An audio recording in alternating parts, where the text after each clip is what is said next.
Hello and welcome to the Matthew Allton Art channel again. This video today is to go into my business setup playlist. I haven't done one for a while. I've done a few because those of you who follow the channel know that I'm trying to set up a business selling my art, but also products made with my art and that sort of thing. So I thought I'd do a quick video about the business setup, and I thought I'd talk today about branded packaging. Those of you who follow the channel know that I do have been doing quite a few exhibitions, group exhibitions and things in the last couple of years. And when somebody buys something, I tend to recycle supermarket carrier bags and that sort of thing, and give them the painting wrapped in bubble wrap in a carrier bag. And of course that doesn't look very professional at all, really. So I thought I would try and come up with some more classy looking branded packaging, really. I was given lots of these sort of bags, brown paper bags. You can see that they're sort of quite large. They wouldn't fit a large painting, but a lot of my paintings are quite small anyway. But the problem with these is that they haven't got handles on them. So you can see I'm opening the bag there. That's a shame, really, because I'd like people to be able to carry them away with handles. So I thought what I'd do is try and make some handles and make these into carrier bags and show you that process. I thought people might be interested in seeing it. I also bought a rubber stamp with my logo on it that I thought might look quite nice, stamped in the middle on each side of the bag. Again, just to make it look a bit more professional than giving a supermarket recycled carrier bag away. So I'm going to show you the process of actually how I'm going to go about converting these to carrier bags. And then I will show you how I'm going to use the stamp, the new stamp. I need to unbox the stamp. I haven't used it yet, so that'll be fun. It's quite expensive, the stamp, but I thought it was quite a cheap way of branding all sorts of things, really. Boxes, if I send things in the post and that sort of thing. I think it costs about £65 because it's quite a large stamp. It's a 10cm stamp. It came from a company called Get Stamped. I'll leave the link in the description of the video if anybody else wants to do this sort of thing. So I'll show you the whole process from start to finish. The first thing I'm going to do is, of course, make some handles. So what I will do is I will cut up one of these bags and use the long side. So I'll just cut off the bottom of the bag here and use the sides of the bag to make reinforced strips. So I'll sort of fold the paper over twice to make it a bit more thick than just a single paper bag thickness. And then I'll fold them over and glue them into long strips, and then I will create sort of square handles, and then I will attach those handles to each side of the opening of the bag here. So that's what the process will be. Okay, so let's start the process. Right, so the first thing to do is to actually make strips out of one of these bags, reinforced strips. So I'm just going to cut down the long side here.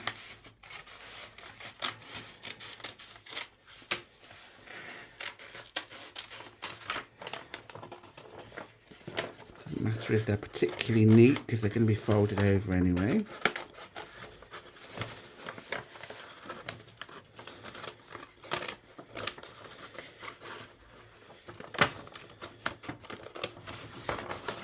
Now I'm going to cut around the base of the whole bag.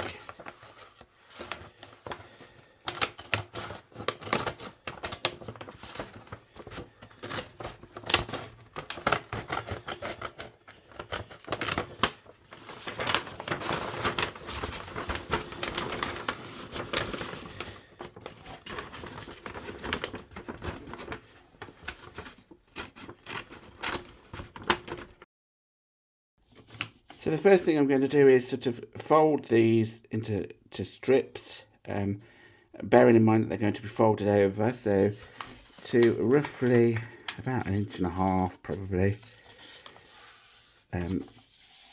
So that's the first one, you can see there, and then I'm just going to keep folding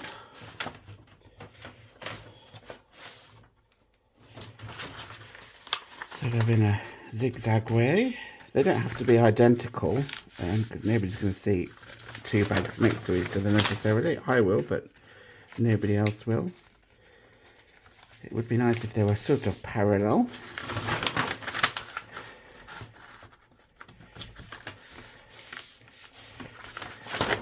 And this will give me the lines to cut along to make the strips. And then what I'm going to do is I'm going to cut along each of the folds to make the individual strips.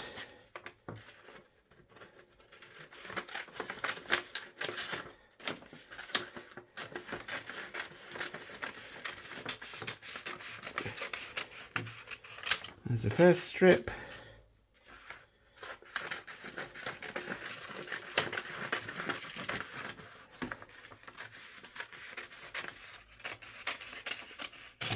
Second strip.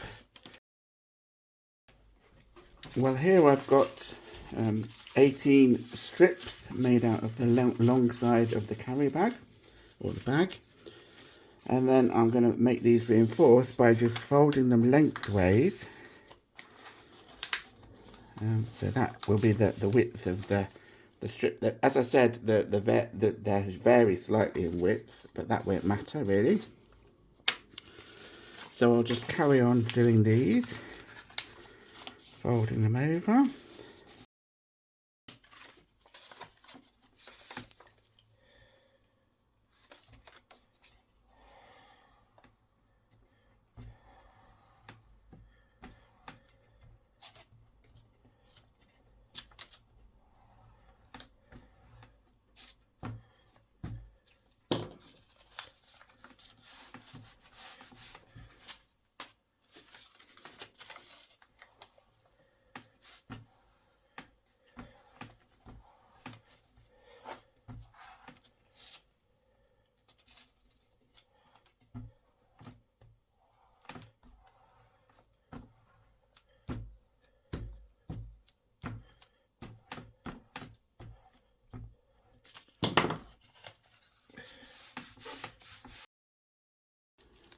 Well, here I have folded those cut strips of the bag over, glued them all together, and they are going to become my reinforced handles now. So all that's left to do is to make the handle shape and then attach each handle to each side of a bag. So I'm going to fold one first. You basically fold at 45 degrees. 90 degrees to create a 45-degree angle here, and you want the handle sides to be roughly equal length. It doesn't matter if they're not exactly equal length, but of course once I've done one here, so if I sort of create the first one, that's about the width of the handle. So that's the first one done, and then I can actually use that as a template to do all of the others. So again, it doesn't matter if they're not all perfectly the same.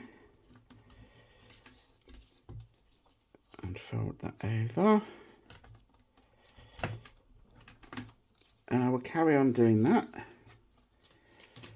until I've done all of the handles.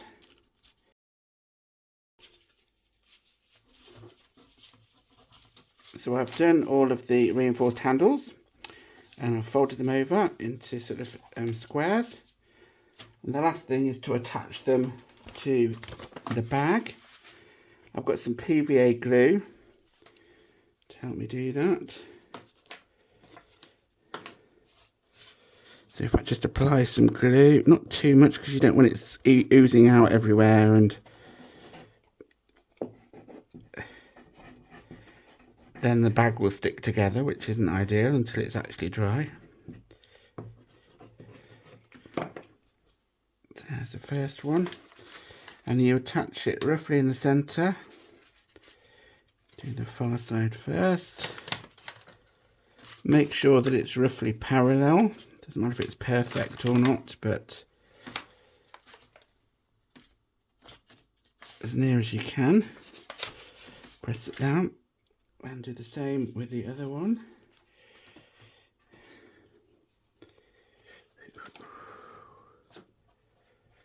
A bit more glue.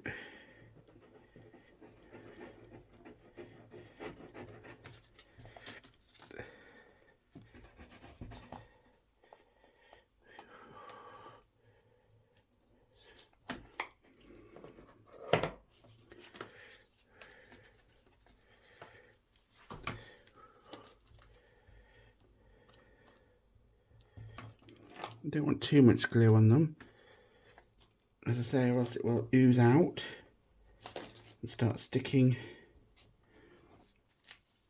everything together. Turn the bag over, put it in roughly the same place as the other one on the other side. It won't matter if it's not perfect.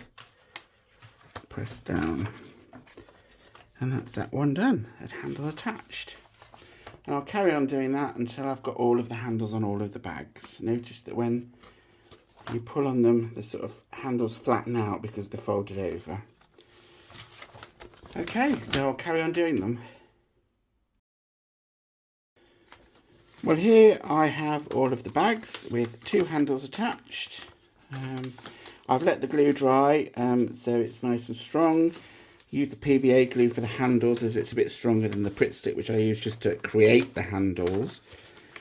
So the next thing I thought I would do to make these a bit more exciting is to put my logo in the centre of each side.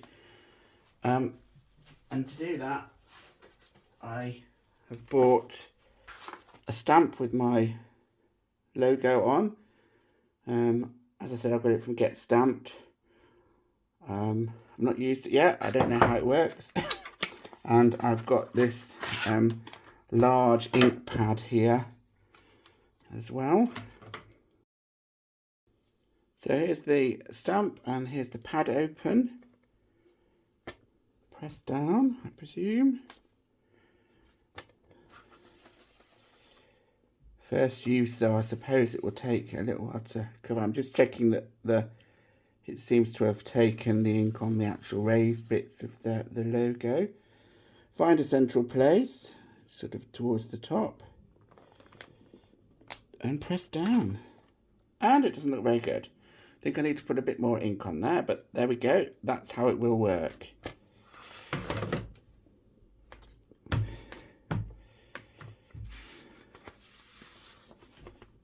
let's try another one.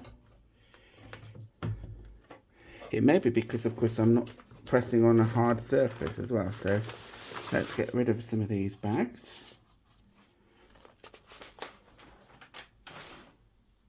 And do it more onto the board that I'm using here.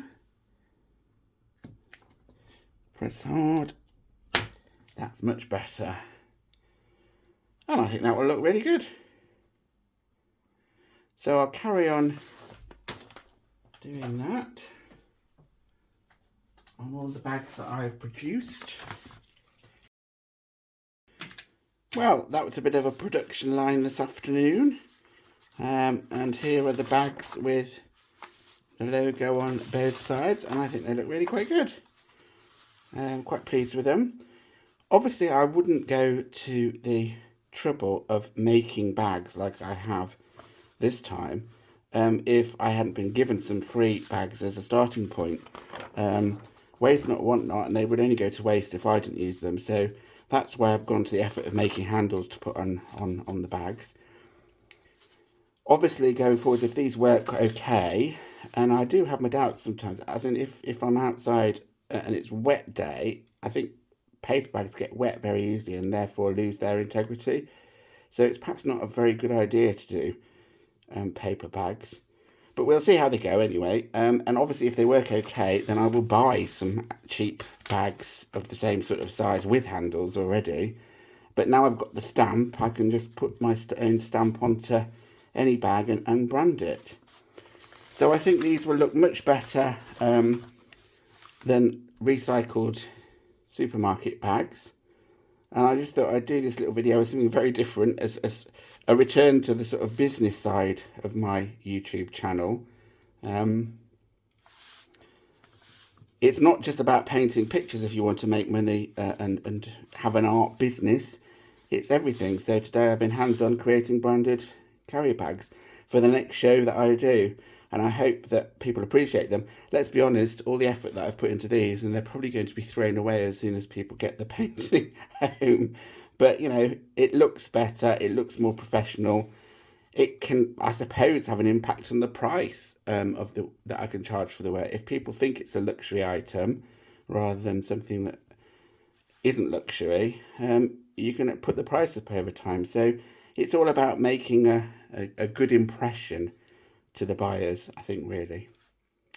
Okay, well, I hope you enjoyed that video. So for those of you who like the painting videos, it was a bit random, a bit different.